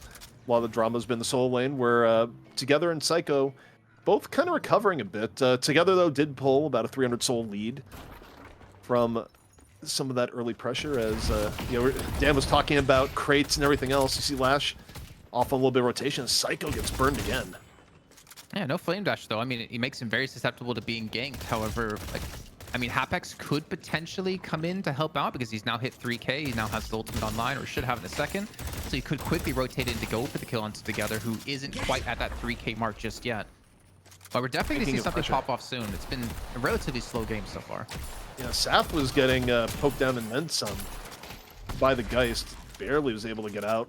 So a bit of an edge and pressure from this Geist 7 lane in lane 2. Oh, Saf's coming. He's going for the gank in lane 1. They're going to try to punish here. Yeah. Flame dash is being used as well. He's going to have no escape here, but he gets the kill on a Psycho before Saf could even get there. Yeah, the timing was a little bit odd. No. Concussive combustion forces out the cube. Ow! Oh, that's cheating. You can't bring in the owl there. Oh, no way. Goes in. Is it going to happen? No. This man is a raid boss. Like, he almost took down Saf as well, down to 50 HP. I thought he was being chased out by Sunset. I mean, you just see the respect they're giving together. They're sending that many things their way. The parry not going to work this time as Psycho gets the kill. Wow, that was an amazing play together. Almost turned that around 1v2. Yeah, also, I mean, it's smart to bring the Viscous over there. The problem is that Psycho, whether it's just trying to keep the Infernus interested or not, could not stay alive long enough for the proper 1v2, which turned into the 3v1 if you count the owl. Meanwhile, pressure onto the Lash. Sleep Dart finish. Clean execution coming on in from Play With Me as they look to finish off the Guardian in lane 4. Yeah, I mean, this would be good. I mean, the fact is that you've seen Play With Me be able to rotate. We know how strong Play With Me can be as a carry as well, thinking back to his Wraith just 2 weeks ago in Deadlock Fight Night #2. And with the Guardian going down as well, if it does go down, which it looks like it won't at the moment, it allows him to roam even more. So we're going to start hitting that crucial point where you can't share souls anymore at 8 minutes, and that was a lot of damage out of Zanya.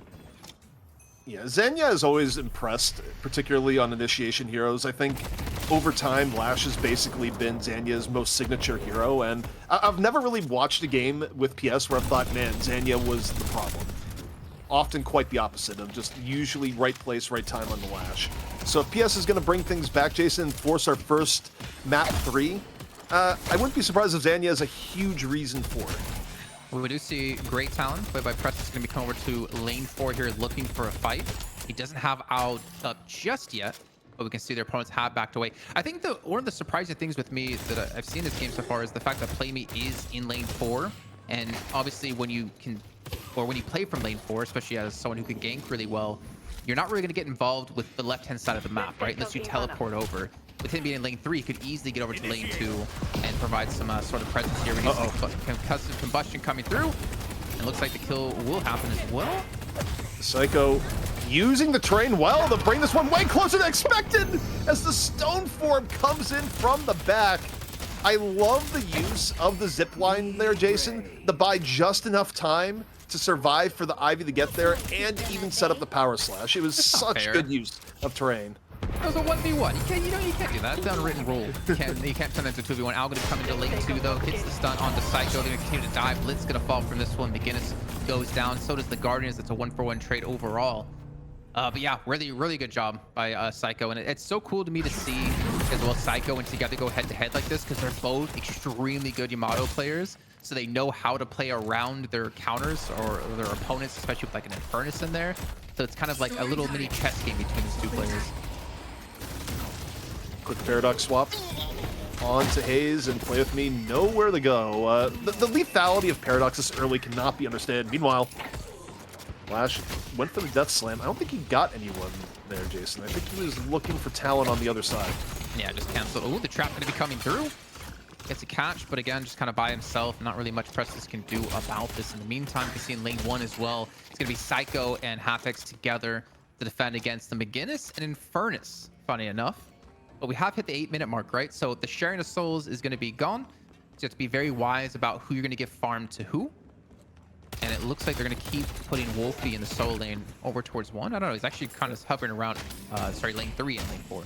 Hardeki's out fishing right now, Jason. Low HP in lane, was looking for the soul exchange, gets the soul exchange, tries to reel in the Haze, return fire up, and the fish might be fighting back, as it turns out. But you look at the main map, you see Hardeki just sitting in the middle with soul exchange up. You go, okay, I know what's going to happen here, and doesn't quite work out as planned. Meanwhile, Yamato, McGinnis, down in the single vault building.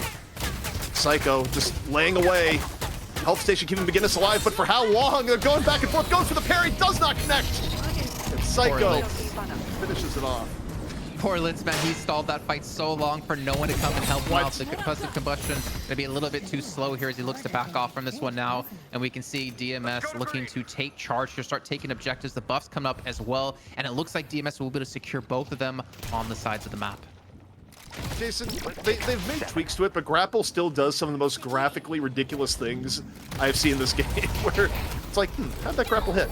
Ooh. Meanwhile, wall, quick finish off on the Hapex. And DMS, it's even in terms of income, but DMS is looking very scary thus far. Oh, for sure. I mean, this should be a push onto this Guardian as well. They have 4 players on the left-hand side on lane 1 here on the map. PS wants to secure their second. Psycho's going to go down. No real chance for him to escape. In the meantime, we do see the counter push coming out of Saf onto lane 2, who's looking for a Guardian. And at the same time, you do have great talent played by Prestis looking on to pushing lane 3 with the rest of DMS here to look secure. And a great trap comes in yet again. But you can see he's tanking the Guardian as well. Oof, also getting hit by return fire at the same time. Hardeki, though, gets taken out from the side. Wolfie rotated on in. Both teams right now looking for Guardians. And that is going to be Flexlot coming on in for DMS. Meanwhile, we got Zanya with Earn. Both teams pretty close, Jason. Therefore, Earn is going to be neutral turn-in. And look, when you're running a Lash, you like these open-air turn-ins. It just makes sense. Yeah, just makes sense. And also, I mean, even if the turn-in isn't the goal they're going to be going for, considering they were down players, it was smart of him to pick that up as well, take that opportunity away from DS so they could be in the driver's seat. And with this, he's going towards the turn-in, but the rest of his team, at least 3 of them, are pushing this lane 3 Guardian here, trying to get their own flex bottom off. Yeah, rarely do you see teams go full commit onto the Urn at the beginning. It's used as leverage to get pushing elsewhere. Meanwhile, we got our Owl Cam. Sun's gonna make him drop it. Drops the Urn from it. Fall through, though. Is it going to be there? Ivy on top of the Lash. Infernus for the backup. Both teams rotating on in. Meanwhile, after the Owl drop, Ivy going to grab the Urn. Goes to just slam it in as Lash dies to the left.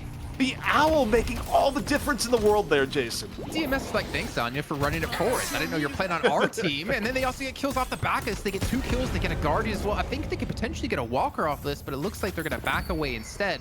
And consider we were pretty even Stevens between these 2 teams, we finally see a little bit of a gap being built up at 4K here for DMS. Yeah, and I mean, the Dam had the break at some point, right? You look at the mini skirmishes here, DMS has just been getting way more value, and I believe way more kills also in the aggregate. Though, you know, it has been trades out here and there. DMS has just looked better just from the eye test alone. But given what happened last game, Jason, an 8K difference between the 2 teams, that's light work for Pojilaya Skumbriya. I won't take a shot. I won't worry about them until they have like a 56K lead. As we saw Pojilaya Skumbriya come back from that last game pretty damn well. But it looks like we're getting some information gathering out of DMS. The human war being played by Presence and Psycho. They're trying to figure out exactly where they want to go, but more importantly, where their opponents are going to be here. As we can see, PS could be grouped up on the left-hand side of the map. And items again, the first tier 3 items coming through ZP. Again, Prestis, we see the great talent always going for that early superior stamina. Yeah, and I think that's kind of, you're talking about item storylines here. Headhunter on Geist, that's a standard gets, but when you're looking, what do I build on a talent? It's like, well, build things that let you get away from danger, superior stamina. Pretty good for that, given how it works with Talon when he's in the air. All about that survivability for Great Talon. We know how much damage he can do if he's left alone, and we know still how squishy he can be. But actually, we're gonna get a catch up. Then he, I think, teleporting from the right-hand side of the map to the left, and now we're starting to see escape, but he gets stunned up here, and he gets, what, I don't even know what's happening here. It's like he got pulled down the teleport. A whole Doctor Who fight going on. So a normal stun wouldn't have been enough there, Jason. A normal stun, he would have taken the teleport, he would have been safe. Lash was the only character in the game just about that could work in a way to pull him out of the teleport, prevent the escape. Well timed from Zanya, and also just good execution to actually throw him enough to break the teleport to begin with. Yeah, really, I think we're seeing just like how much Pojilaya Skumbriya play the game. A lot of the micro interactions between things as well to know to use the death slam to get him out of there. So very smart indeed. And I'm trying to think, like, what would be the next little point of contention? Probably the buffs, because they're coming up in about 35 seconds time. I really want to see both teams kind of poised for this because of how it can be a big jumping off point. And speaking of that, Paradox swap comes in, and that Saf getting extremely low. You're dead. The engage power of PS is still very high between the Lash and the Paradox. Perry, please don't hit me, sir. But ZP, we're gonna see a trade from walkers on both sides though, because we can see both teams kind of trying to push it. Well, not a trade fully, so we see PS look to get the first one, but we see the engage on the high ground as well here at a Sunset. Yeah, DMS finding 2 important pickoffs from the top. Both teams trading back and forth. Now the buffs are up, Jason. Neither team in immediate position to grab it, but it looks like it'll be Infernus for PS on the left. It's going to be Wolfie for DMS on the right. And ooh, casting buff his pocket. You got to like that one. Oh, for sure. Just like we saw with Sunset, the big turnaround on the Wraith last game. Able to get the casting buff up. I did have to correct myself there, actually. I didn't realize DMS were defending both walkers at the same time, which is kind of surprising considering they had 3 players in lane 1 to defend, and we're still able to defend lane 4 during the midst of that. But we see the urn picked back up again. I just hope it's not a delivery system for DMS yet again here. They already had it once. Please don't do it twice. Yeah, I think a little bit more respect will be given to the Owl, and I also think it's a later game urn here, Jason. 15 minutes, you probably commit at least 4 people for the urn. Micro skirmish here, though. Paradox would love to get another pick up here. You see Hayes just desperately try not to get hit by a little bit more. But the urn. The Viscous is playing defense here at the same time, but it's not enough to save the Hayes. And the urn, meanwhile, gets grabbed by Prestus, who's running it. Yeah. Yeah, he saw it dropped between lane 1 and 2, and he saw that Pojilaya Skumbriya sent like 4 players to lane 1. But look at this, PS are actually going to be teleporting to the right-hand side of the map. I don't know if they're going to get there in time, though, but it looks like they will. They will force Prestus to get back, respect this, and not get the turn in just yet. So it works out for PS quite well. Works out even better with them getting that late pick on the Psycho. Now you see Prestus going, well, man, I just ran over to the other side of the map, and now I'm going to have to run it all the way back. As the teleport usage from PS lets them get there just in the nick of time. Because I think the way that was working out, Jason, if Prestus had tried to force it, not only would Prestus not have turned it in, Prestus would have died. So, yeah. Smart decision. I was more just impressed with PS and how they... he wanted the cooldown reduction anyway. That's what he was doing. I was surprised to see that PS were able to fight on lane 1 and get over to lane 4 in time to not let that early turning go through. Very, very smart out of them and very well timed as they do get the walker in lane 1, but it might cost them their lives. Sorry, lane 4. Lane 4 is where it's at right now. Owl gets in. Psycho under pressure. Return fire popped. Right now, just working with Wolfie on the outskirts, trying to put the business to the 7. They do just that. Sunset goes a little bit too deep. 3 down right now for PS. DMS on the hunt. And now this urn turn-in should be free. Mid-boss? I mean, a little bit dangerous against the Lash, but I guess the respawn timer is going to be a little bit too quick, and I don't think they want flashbacks to the first matchup against Deadlock dudes with what happened and where they were able to turn it around. So another urn turn in for DMS. That's their second of the game. Lead still in their hands. Almost 10k between the 2 teams. And we can see, pretty even spread of souls as well on DMS's side. I mean, you have Prestus at 20k. You have Wolfie at 22. On the other side, I mean, the big carry Sunset at 21, together at 17. And even Hardeki's able to hover around the 17 mark as well. Yeah, meanwhile, you look at DMS, it's a little bit troubling that your motto just hit 16k. They were at 15k for the most of it. And I think part of that is that Psycho, rather unwillingly, has been part of a lot of action this game. Psycho's been stuck in fight after fight, and when you're stuck in that many fights, your farming does take a hit. So the carry potential of Yamato a little bit blunted as you see Saf just rolling around. Decides not to go in on Infernus. So yeah, the other did want to get Goop, so does get away from that, luckily. I'm kind of curious how the Haze is going to play out in this one, because you do kind of have like 3-4 kind of carries on the team of DMS, but you don't really have a front line with this roster. So for them, I feel like they kind of need to almost get a finish like towards the end of the mid game, like get the game to finish off by then, because I feel like Zanya is going to get a little bit more tanky, Hardek is going to be a little bit more tanky, and even PS looking for a bait on mid boss. I'm not even sure it's a bait. You have McGinnis. You can get turrets up here, and this is a dangerous fight. The Lash ult isn't up yet, though, Jason. That's the ridiculous thing about this. If they're going, they drop the wall. Are they going to get it? They do. PS! They get the raw mid-bus. They kill Saf.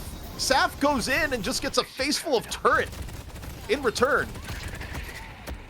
Pressure from the Infernus on the outside.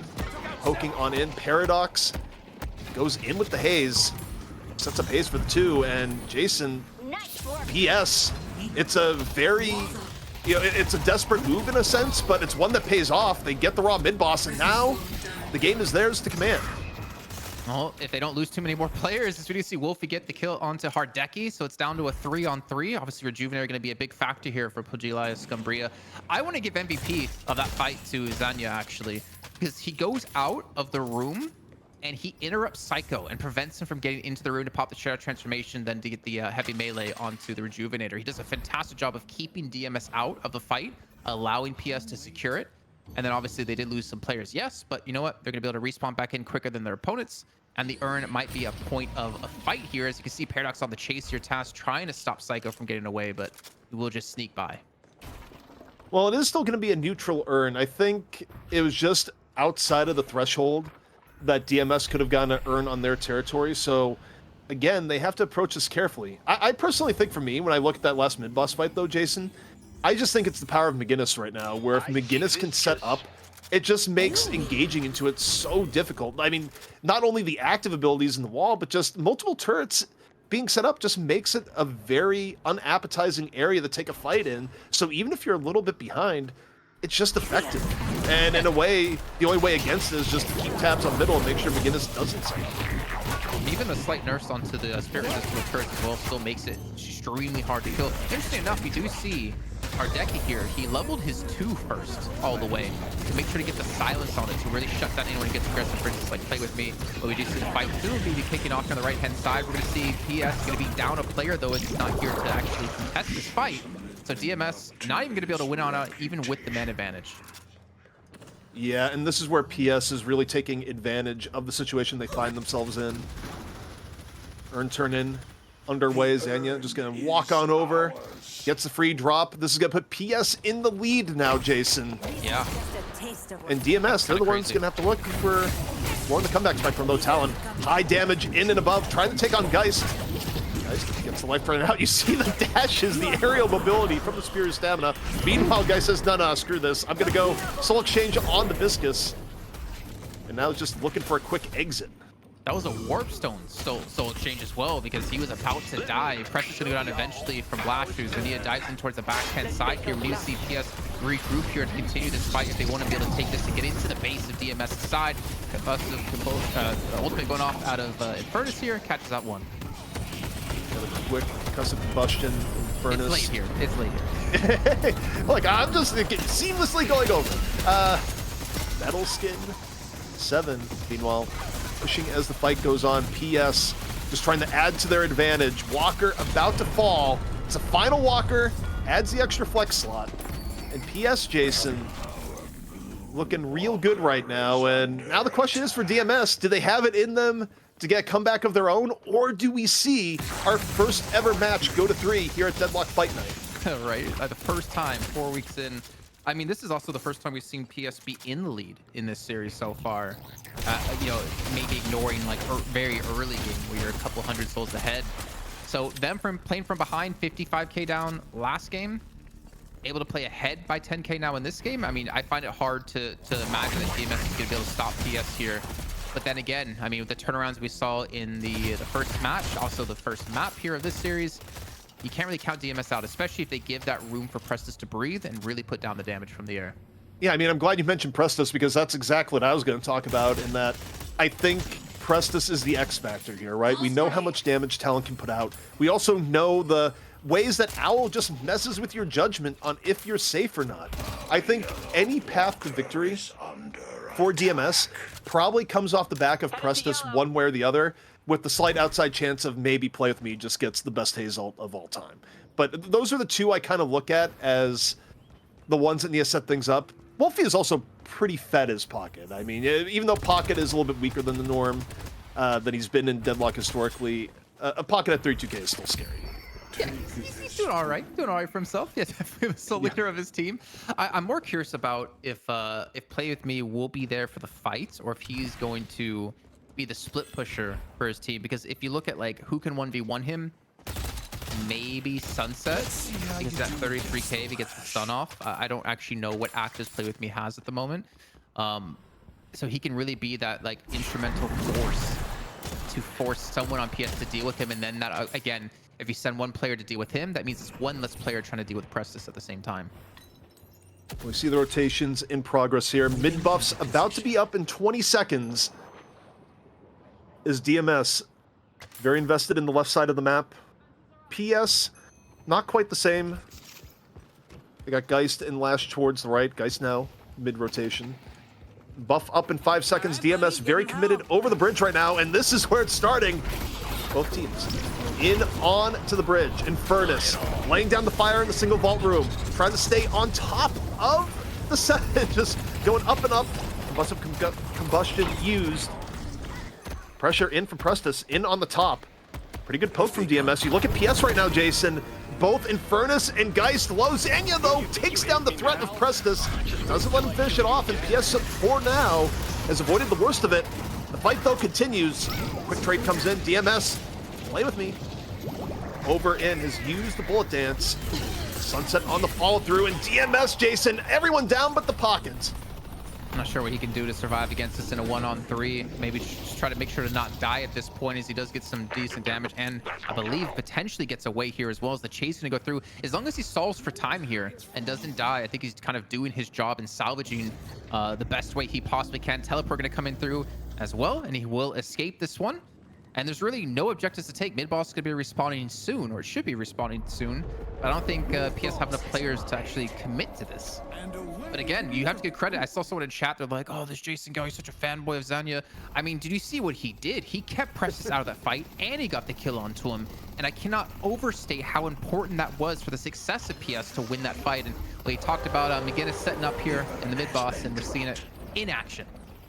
Yeah, I mean, McGinnis, one of the few characters that can really competently solo mid-boss, started off solo, prepare it in a good way, and PS, they want to flex that advantage. Rejuvenator is coming on down. DMS, they're coming in off the zip. McGinnis wall down.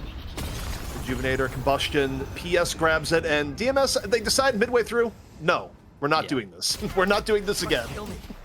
I agree with that, to be honest. I think DMS is like path back to victory. It's not going to come into a big fight like that again. You can't really use the mid-boss room successfully for Prestus, or it's very, very difficult to do so unless you're attacking from the outside. But again, you're not really putting out a lot of damage while you're in the air. Because of that, you're only really getting the charge shots off. But off the back of getting that mid-boss, like we saw the last time PS got mid-boss, going for an earn turn-in. So they're going to lengthen the lead even further. A lot of extra income going to their side. And honestly, it's just kind of a slow choke onto DMS to really keep them out of this game and get PS back into the series, take it to 3. Yeah, I mean, the idea of making it a submission hold is pretty apt right now, Jason, when you look at what's happening, because it has just been slow advantages piling up, and DMS fighting themselves, at one point 10k behind, now about 20k behind, a little bit under. And with this rejuve, it's likely they get all the way up to 30k unless DMS is able to find a moment for a key pickoff. And again, you kind of look towards Prestus, you look towards Play With Me and Wolfie, and wonder how it's going to be set up. Where PS right now, Jason, they're not full deathball territory, but they're pretty close. Yeah, and I feel like PS are kind of itemizing really well. I saw a curse picked up for Zanya to kind of deal with Wolfie if he does get aggressive before he can get inside that briefcase and get away, which, again, like, that's the biggest soul winner for the team. The rescue beam at the same time! Saves Prestus from what would have been a deadly fate. Really nice rescue beam that also, it just looks common. Yeah, it caught me off guard as engaged, coming out of DMS. Now they're looking to take the fight themselves, but Wolfie gets completely demolished before there's a chance to do anything. The high burst damage onto the pocket, however, DMS still able to get on the Taz. Down the pocket, still engaging. Saf very, very low. Somehow gets away. Hardeki and Zanya getting caught in the meantime. DMS making most of this fight. Rejuvenators are going to have PS back up in fighting shape sooner rather than later, but DMS off the rescue beam, canceling Paradox. Set the Spite on a good track. Hayes met with Metal Skin off the bullet dance, now running away. Was that rescue beam Haptics? I believe Because, so. damn, like, if you want to talk about an individual moment right there, that rescue beam to counter the paradoxical swap into a wall as well, that kind of like didn't really favor it didn't really favor Task there. Like, for them to prevent that ultimate to potentially like ruin the match for DMS here, to then a hard engaging and getting a pretty even and an advantageous trade like that was really well done by DMS there. And it kind of shows they're not out just yet. Yeah, they might be behind, about 20k souls at the time, but they've closed that gap to about 5k now between these two. It also shows kind of the difficulty with Paradox as you enter the mid to late game, right? Where Rescue Beam is a standard for at least one person on a team to have. Ooh, wait, sorry, the owl coming through. I wonder if DMS are going to engage off the back of this. Well, they're looking. Okay. No, sorry. It Sorry to hits interrupt you sunset. there.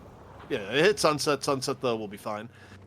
But yeah, I think it's why you see Paradoxes try and do more short-range swaps at times nowadays into wall, just because once rescue beams come online, the big team fight starting swaps, like at big range, they're liable to get canceled by the rescue beam. Pure and simple. Well, PS, even after losing that fight, they do pick up both buffs. They go for the Urn again, and you can see DMS on the main map. They're not really in a position to contest this. I feel like DMS, if they want to, they have to show someone over there. But you can't show someone that can get caught. So I guess Saf would be the best choice, but I think, honestly, PS are just going to run this straight in. I think with the comp they're running right now, I don't know if the open Urn fight is to their liking. I mean, as I say that, DMS is starting to rotate over, so maybe they do want a little bit of a nibble. I mean, to be fair, this is where PS lost their last game, right? They went for a turn in with Sunset, and then DMS were able to win the fight off the back of that. Psycho, I'll already use Xenia, dropping the Death Slam, drops on in. DMS able to get away from Roosevelt. Prestus, though, is down. Unbelievable pressure between the Lash and more. So the big cannon from DMS in the Talon out of the fight. Psycho 13 also under pressure, but here's Play With Me! Unstoppable bullet dance right through the middle of PS. 3 down, DMS turning the fight around, Jason, as we speak. Wait a minute. Okay, I was gonna say Sunset, if he somehow survives that as well with a good stun coming through. Man, Play With Me, I feel like he's playing so smart, like macro-wise. Like he waits for his moment. He does not go in early, and because of that, he's able to get that ultimate off and get a sane amount of damage done without being interrupted. You can see somehow Hardeki trying to hold on here against Psycho, but this is DMS's time. This is their opportunity to make the push go through. I think the Urn respawned as well, so they couldn't get the turn-in off the back of that, but they're trying to close these kills out. You get Hardeki down, you offset him, and you desync him from the respawns from the rest of the team, and you should be able to take some objectives. Is he gonna get the Yamato? Hardeki got the soul exchange off. Psycho's getting real low. Between the two, Hardeki, though, finally falls. Psycho's able to get away. Nearly does a soul exchange play at the end. And now you have to ask yourself, Jason, what is the damage going to be for PS, who now find themselves behind once again? DMS gets themselves out of a hole, now dictating the pace of the game. And also, mid-boss is going to be up pretty... well, as I say, soon. Right, it's up now. It's up right now. I mean, look at this. You have 9.5K souls for Saf to turn in. Like this, these are going to be some big pickups. I don't know how many souls the rest of the team has, but you would imagine with them swinging the lead to them being an advantage by 27K after being down, what was it, like 6-7K? I think this could be potentially a throw, though. They have to be so careful because PS play mid-boss so well. They have some turrets being thrown in, but obviously not previously set up here. And DMS actually go for the gauge themselves. Yeah, I think DMS, you fight this on the outside. You do not fight inside mid-boss right now if you can help. Although, as I say that, Play With Me, going for a little bit of mid-boss pressure. Yeah, I mean, it's a decision that we'll see if it pans out. Furnace right now on the top. Drops the ult. Looks a little bit more pressure onto Wolfie. Hardeki is still dead, by the way, Jason, even as PS contest. So now Hardeki's coming back into the fight. Rejuvenator coming on down. Is there going to be a McGinnis wall coming on in here? Yes, do they go for it? They drop on in. DMS, though, secures the rejuve. Steal attempt does not come into play. PS lose 3, and DMS on the verge of winning it all. The Owl again coming up big, gets the stun off, preventing anyone from potentially stealing it. We can see PS trying to back off here, and DMS on the charge. They do have lane 3 pushed into their own base, but there's so much ground for them to take here as they take down the base guardians. They're going to look for those shrines. I wonder if they're going to continue to commit, though, because Tass and Hardeki, realistically, what can they do 2v6? And honestly, not much. This should be the patron transform so we can stay. And honestly, I think they can close it out. They still have so much time left on the rest of PS. It's transforming. It's up to Taz and Hardeki, and a 2v6. Well, Jason, that just doesn't happen very often. Not with these two heroes. And you think about what's at stake. DMS could be dethroning PS after just 1 week. Final form of the patron is getting absolutely chunked down, and that is gonna be it. DMS are your new champions of Europe. They dethrone Pojilaya Skumbriya, and they do it in style. Take a shot. Damn. that was more such than a crazy one reason, game, Dan. Jason. More than one reason. Crazy. Well, guys, that's pretty insane. Firstly, PS were kind of behind the entire time, actually. it was only the raw mid boss that kind of helped them to get back ahead again. But other than that, they were kind of behind the whole time. And I think just like you guys set up in the cast, it was really, really well done in understanding, again, we've got the McGinnis, if we just set up for it, we can actually pull this off. And there aren't a lot of teams that I've seen, Hydro Nation might be another one, that kind of understand like good timings and how their comp can kind of work to say, hey, yeah, we can just do a raw mid boss. We don't need to get a pick into it. So that was like really awesome to see, but it still didn't seem to matter. Really impressive performance. Yeah, and man, you think about here where PS at multiple points showed just how deep their knowledge of the game is, how good their mechanical skill is, and yet you just had these small moments stack up on them where they're not able to secure the advantage even after they've brought it back. And DMS just found ways to stay in the game, to get little advantages here and there, and eventually turn the entire thing. And yeah, I mean, what more can you say? DMS, we talk about how PS nearly had one of the biggest comebacks of all time in map 1, but DMS's consistency, Jason, just has to be applauded. Yeah, and honestly, I feel like there's so many great individual plays that we saw. Hapix with the great rescue beam to save his teammate. Wolfie, off the back of that rescue beam, goes in, gets a massive affliction off. Not to mention in that last fight as well, he was able to soak the curse from the enemy team and still stay alive. But also play with me with the way he was coming into these fights. Typically, you see Hazes at this level of play get absolutely destroyed because it's so easy to counter them, so easy to build against them. But he knew the moment to strike. And then, of course, Prestus able to put out so much damage from the back lines. Like, DMS, that was a fantastic match. Well, also talk about the hidden damage pressure across the entire way. We kind of touched on Wolfie being ahead, but people wonder, okay, where's Pocket's value right now? Pocket's gotten a bunch of nerfs. Well, in this game, Wolfie was a continual damage threat, particularly in the longer fights where you get even more value off the affliction. The stats don't lie in this case. 55,000 damage coming off the Pocket. And yeah, I mean, Wolfie, I feel like, again, it was almost stealth in how much Wolfie was doing towards the end of fights, but this is a phenomenal Pocket performance, and it's something that you look back on a review, I think it'd be super clear just how much Wolfie was doing here, and it was keeping just PS in bad spots over the course of the game. Yeah, and it's really cool because it plays into the overall style of combat that's preferred, where they don't necessarily want these like big like 6v6 engagements per se, but they might want to kind of have these like, let's say you have an urn run, for example, like right at the end of the game, like before we had the kind of the big swing in value, there was that urn that was being run towards the right side of the map, towards the fourth lane. And, we weren't sure necessarily if DMS were going to go for the full contest, but they ended up essentially catching the other team kind of, in the, like before the bridge towards the urn, and just like catching them in the spot where, yeah, there's a lot of players there, but it's kind of a brawly like fight that's sprawled out amongst quite a lot of ground. And so that is perfect types of combat for the Yamato, the Pocket, to get in there, to get the damage in, to like isolate players, as opposed to having a fight that's all set up. And actually, there's a really cool play from Psycho in that moment where Psycho was kind of struggling in the fight and barely surviving, and then found a moment where it's like, okay, I'm kind of like done in this fight, I'm pretty cooked, but hey, the urn's right there, and then just sneaks the urn away whilst his team is still like fighting with everyone else. I thought that was just like, that was just did he awesome turn to it see. in on that one? Because I wasn't sure if he actually did get the turn. Okay, so that's where like the big swing came back in. It was. The thing is, in that fight you're thinking about specifically too, because he was waiting for an opportunity to engage. He was trying to dive in the back line, but there was no back line there for him to dive. So he kind of just got to fight up against the Furnace, and like you said, able to back away. I mean, man, DMS, like, I think it's such a good sight for EU that there's so many good teams out there that can. I mean, any week we could have a new King of the Hill.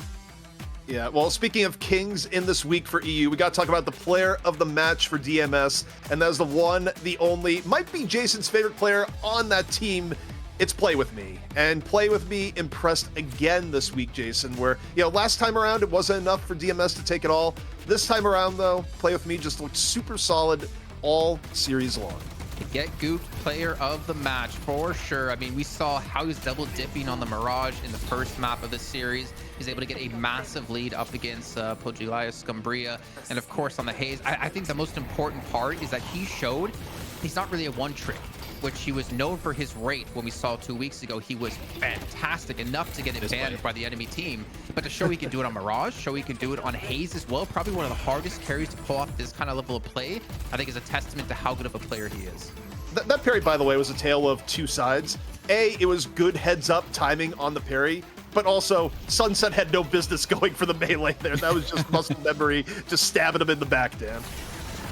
Yeah, it's I have to say it's like very impressive to make sure that the Mirage is also relevant like deep into the late game as well, because yeah, the Mirage is going to be pretty strong in the early to mid game, like, you know, once the objectives are up and all of that, but making sure you convert enough so that you're still very relevant in the late game was done really well with Play With Me, and I don't think that's often necessarily the case, and you can kind of look at Mirages and judge them from other factors, but that's the hard part to do, and he did it pretty well. And then obviously going into the final game on the Haze, we've seen a lot of Haze performances that have been, I don't want to say suspect per se. I don't want to like say it's too much on the individuals per se, because there's a lot of elements of, is your team freeing up the space for you to do your thing? But with that said, it wasn't like the game was free of pressure for DMS. They had a lot of squishies, so to still find value on the Haze, to still get farm and to still be present in the team fights and find value off the ults, managed to do all of that, which is really good, because that balance of farm versus involvement in the team fights and actually having the power spikes, it's kind of tricky with Haze.